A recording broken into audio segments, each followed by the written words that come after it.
queridos alunos do primeiro ano, a prova de vocês agora será cobrado o tema de histologia, sendo abordados tópicos de tecidos epiteliais e tecidos conjuntivos.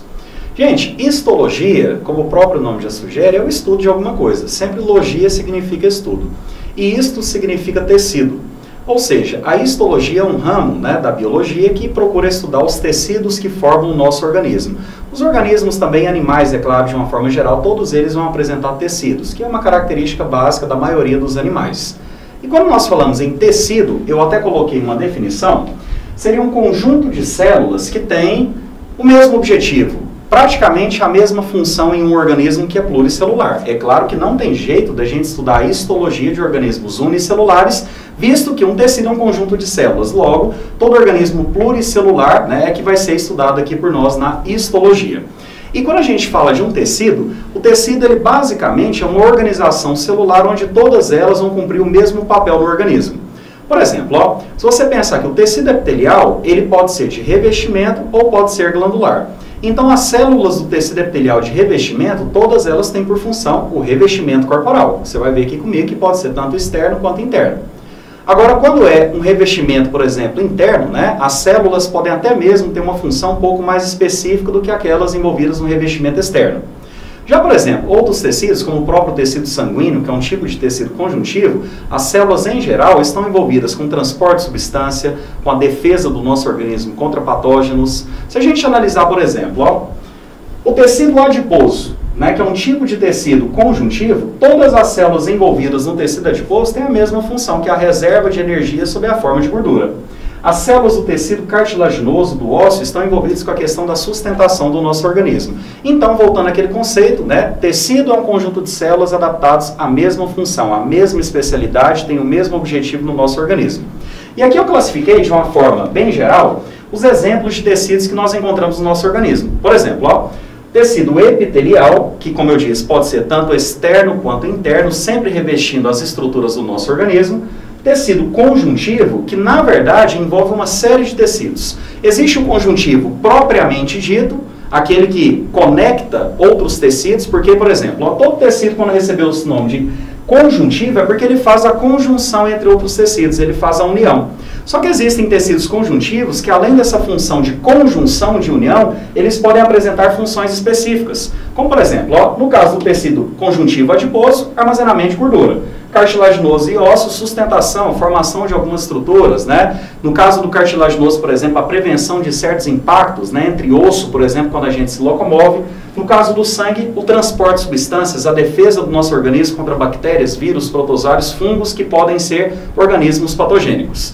Agora, além dos tecidos epiteliais e conjuntivos encontrados no nosso organismo, nós temos também o tecido muscular, que a partir de contrações promove as suas funções, e o tecido nervoso, que é para a integração dos demais tecidos, dos demais órgãos e sistemas corporais. Agora, uma coisa interessante é o seguinte, no caso do tecido epitelial, ele é sempre avascular, ou seja, não há vasos sanguíneos. Então, quem faz a nutrição do tecido epitelial é sempre o tecido conjuntivo. Analisando a organização da pele, que é o maior órgão do nosso corpo, e eu já citei para vocês em sala que a pele sozinha ela pesa em torno de 3 a 4 quilos do seu peso. Na pele nós temos a primeira camada sendo formada pelo tecido epitelial, que nós chamamos de epiderme, e logo abaixo existe a derme, que é formada de tecido conjuntivo propriamente dito. É muito importante você entender que a derme, através de uma placa de proteínas que existe entre os dois tecidos, chamada de lâmina basal, passa tanto nutrientes quanto oxigênio para o tecido epitelial. Visto que, como as células do tecido epitelial são vivas, é claro, elas precisam também receber glicose, oxigênio e alguns aminoácidos para ter metabolismo. E quem faz a nutrição do epitelial é sempre o tecido conjuntivo, por isso que ele sempre está associado ao tecido epitelial.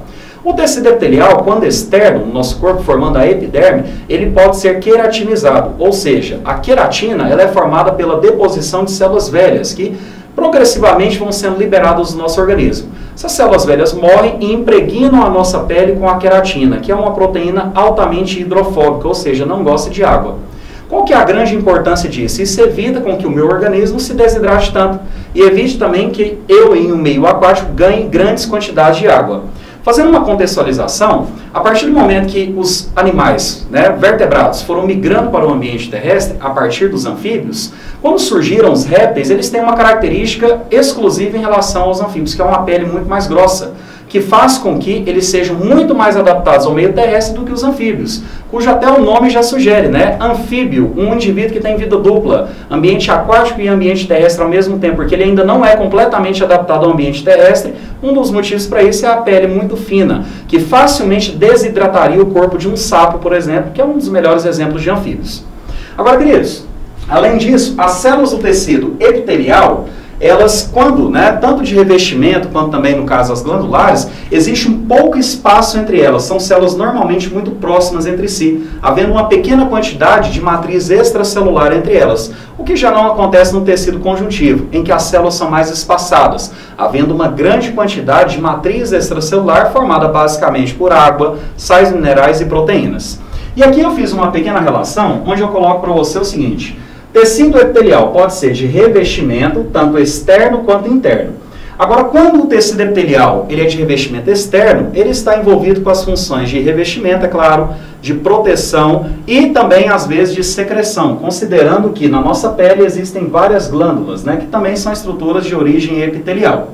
Agora, quando o tecido epitelial ele é de um revestimento interno, normalmente ele reveste por dentro estômago, intestino delgado, intestino grosso, e ele está mais relacionado com a função de absorção de substâncias. E lembrando bem que a queratina que eu estava citando vai aparecer, claro, no tecido epitelial, que é de revestimento externo, jamais no de revestimento interno. Por quê? Imagina só, se o seu intestino tivesse queratina por dentro, água e sais minerais não poderiam ser absorvidos, visto que a queratina é uma proteína hidrofóbica. Já repararam o que acontece com a ponta do dedo de vocês quando fica muito tempo imerso à água? Você vê que a ponta do dedo, né, ela sempre enruga justamente pela retração da queratina na presença de água, visto que é uma proteína hidrofóbica. Agora, o tecido epitelial ele também pode ser glandular. Glândula é sempre uma estrutura que secreta alguma substância. E essa secreção é sempre algo útil para o organismo. Por exemplo, ó, as glândulas elas podem ser exócrinas quando liberam seus produtos, suas secreções, dentro de cavidades corporais, como acontece no caso das glândulas salivares, que liberam a saliva, que é uma secreção imprescindível para o início da digestão dos carboidratos, por exemplo, e libera isso na nossa cavidade bucal. Lá no intestino, existem também glândulas chamadas de caliciformes, que liberam uma espécie de muco que facilita o trânsito intestinal. Mas note que elas são consideradas glândulas exócrinas porque estão liberando seus produtos em cavidades corporais.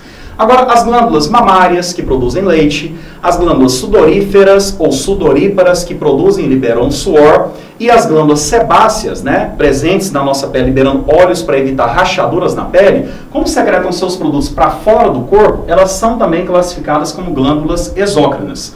Agora, além das glândulas exócrinas, o tecido epitelial pode formar glândulas que liberam seus produtos sempre na corrente sanguínea. E sempre quando a comunicação envolver a presença do sangue, a gente chama de comunicação endócrina. Por isso também o termo endócrino. Também você pode relacionar com o seguinte: no caso de uma glândula endócrina, ela não vai liberar os seus produtos para fora do corpo, e sim diretamente na corrente sanguínea. E sempre o produto de uma glândula endócrina, como por exemplo a hipófise, que é uma glândula na base do cérebro que regula por meio dos seus hormônios diversas funções corporais, a tireoide, que controla o metabolismo celular, secretando os hormônios T3, T4 e calcitonina na corrente sanguínea, as paratireoides, 4 glândulas ficam atrás da tireoide, secretando um hormônio muito importante para o metabolismo do cálcio, que é chamado de paratormônio.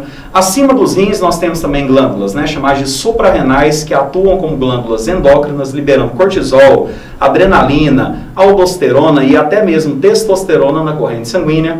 Nós temos também o pâncreas, que é muito importante pela secreção de insulina e também no caso, né, do glucagon, que são hormônios que trabalham com o metabolismo da glicose. Porém, no caso do pâncreas, não sei se você lembra disso, ele é uma glândula chamada de mista, visto que ele tem uma função que é endócrina pela liberação de hormônios chamados de insulina e glucagon, mas ele também atua liberando o suco pancreático na cavidade intestinal. Então, para não haver a confusão, né, porque, por exemplo, dessa forma o pâncreas ele atua como exócrino e endócrino. Por isso existe uma outra classificação. Pâncreas, testículos e ovários são órgãos que ao mesmo tempo atuam como glândulas do nosso organismo e podem ser exócrinas e endócrinas ao mesmo tempo. Quando uma glândula tem os dois papéis, a gente chama de glândula anfícrina, ou então, o termo que eu mais gosto de utilizar, que é glândula mista, para você lembrar que ela é exócrina e endócrina ao mesmo tempo. Por exemplo, ó, no caso do pâncreas mesmo, libera o suco pancreático no intestino, uma cavidade corporal, função exócrina, insulina e glucagon na corrente sanguínea, função endócrina. No caso dos testículos, libera espermatozoides para fora do corpo, função que é exócrina, mas libera o hormônio testosterona, o hormônio sexual masculino, na corrente sanguínea do homem. No caso do ovário, libera os óvulos na tuba uterina, que nesse caso é uma cavidade corporal, mas produz os hormônios tipicamente femininos, sendo o estrogênio, responsável pelas características sexuais das mulheres, e a progesterona, que é muito importante para a manutenção da gravidez. Esses dois últimos hormônios, estrogênio e progesterona, claro, por serem hormônios, são liberados na corrente sanguínea. Por isso que essas glândulas, elas são mistas, ok? Agora, gente, o tecido conjuntivo, lembre-se que as células são mais esparsas, há uma grande quantidade de matriz extracelular e uma das coisas mais importantes, o tecido conjuntivo possui fibras. Uma delas sendo o colágeno, uma proteína altamente resistente à tração, que garante firmeza à pele, e a elastina, que pelo próprio nome, como já fala, né, dá elasticidade aos tecidos corporais. E outra coisa, o tecido conjuntivo propriamente dito, ele pode ser encontrado formando a derme, que é a segunda camada da pele, aquela imprescindível para a nutrição do tecido epitelial. A cápsula externa de órgãos, normalmente os nossos órgãos apresentam vários tecidos. Uma vez que, por exemplo, ó, conjuntos de células formam um tecido, conjuntos de tecidos formam um determinado órgão, e conjuntos de órgãos que têm o mesmo objetivo do organismo são organizados formando um sistema.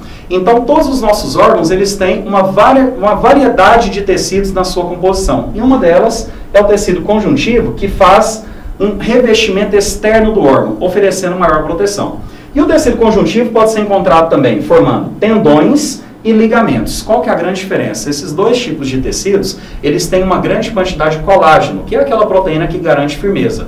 Visto que, para possibilitar movimentação e deslocamento de um organismo, os tendões fazem a comunicação entre o tecido muscular e o tecido ósseo, ou seja, liga músculo a osso, enquanto que os ligamentos fazem a conexão entre dois ossos ou mais em uma articulação. Lembrando que tendões e ligamentos são estruturas de tecido conjuntivo e por isso que faz essa ligação. Se você reparar bem nesse conceito, ó, tendão faz a ligação entre músculo e osso. Ligamentos entre dois ou mais ossos, ou seja, o conceito de tecido conjuntivo veio à tona mais uma vez. É todo e qualquer tecido que faz a conjunção, a conexão entre outros tecidos corporais, além de fazer a nutrição do tecido epitelial. Muito obrigado, gente!